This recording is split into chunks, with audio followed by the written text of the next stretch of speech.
Merci. Bonsoir, mon nom est Christopher Albert. Je suis un élève de la 6e année au centre d'apprentissage de Madawaska à Claire, au Nouveau-Brunswick. Puis il doit y avoir une couple de mois de ça. M. Barteau, notre directeur, est venu nous voir au CRIC ou à la bibliothèque de notre école et il nous a demandé ce qu'on voulait faire, un projet TEDx.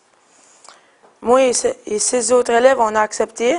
On savait pas dans quoi qu'on embarquait, mais on se dit que ça allait sûrement être amusant. Et on a commencé à regarder des vidéos de conférences TED, puis on n'a pas eu goût à ça.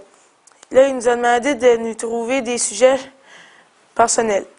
Ce qui m'a amené aux perceptions sur le judo, que j'ai commencé de ma première génération à ma 3e génération, qui est les perceptions sur le judo, parce que je suis pas mal sûr qu'il y a du monde qui pense que le judo est un sport violent, parce que c'est plutôt brutal en tant que tel, mais c'est ça, ce sport-là, mais c'est pas vraiment brutal en réalité. C'est juste en compétition que ça paraît ça, ou que c'est des illusions qui se font. Puis je me suis demandé si on peut comparer le judo au hockey. Il y a des points qu'on peut comparer et il y a des points qu'on peut pas vraiment comparer, comme l'équipement ou l'arbitrage. Le jeu en tant que tel, on peut pas le comparer, mais il y a les blessures qu'on peut comparer, soit des commotions cérébrales, des foulures, ou même on peut se disloquer une épaule, mais ça, c'est une bad luck, comme qu'on appelle. Les points négatifs et les points positifs du judo. Les points positifs du judo, c'est que le judo, c'est un sport, surtout un sport de confiance, de respect, de détermination et de pratique. Le judo peut aussi rendre les timides plus ouverts au monde extérieur et il peut canaliser l'énergie des énervés. Les points négatifs du judo sont que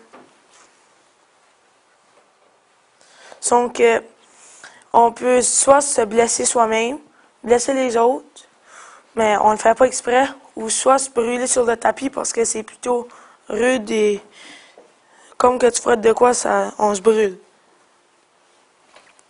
Au judo, il y a 12 ceintures qui commencent de blanche à rouge. C'est sûr que blanche, tu peux contrôler ton adversaire, mais tu as moins d'expérience. Alors, tu peux pas contrôler ton adversaire comme à la ceinture rouge. Parce qu'à la ceinture rouge, tu es rendu à la 10e dan.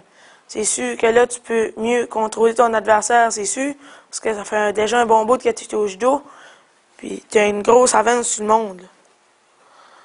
Les tapis ou les tatamis sont mous, mais c'est mieux qu'un plancher, on va dire.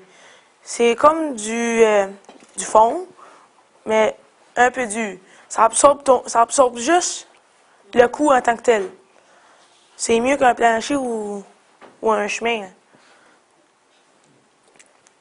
En compétition, c'est brutal. Puis il y en a qui, en forçant, peuvent lâcher des cris de mort, comme on appelle.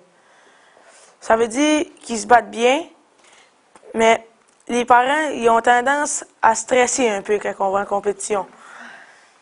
Fait là, déjà là, ça met soit une mauvaise énergie que tu peux soit perdre ton combat, mais ça, c'est pas bien grave.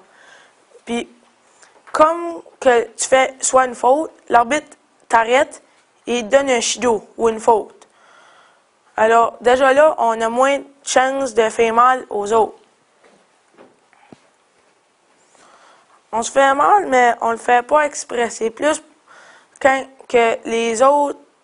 on a fait perdre le souffle aux autres, ou qu'ils sont frappés la tête fort, ou de quoi de même. Pourquoi on pense que le judo est un sport violent? Parce que c'est vraiment un sport brutal, mais on veut pas faire mal aux autres. En compétition, c'est notre esprit compétitif qui s'empare de nous autres, puis qui s'empare de nous autres, puis qu'on veut gagner. Hein. En fin de compte, ben, ma conclusion, c'est que j'ai appris que le judo, ben, c'est un sport de confiance, surtout de confiance, de respect et de détermination. Puis j'espère que ben, il va y avoir moins de mauvaises perceptions sur le judo. Merci.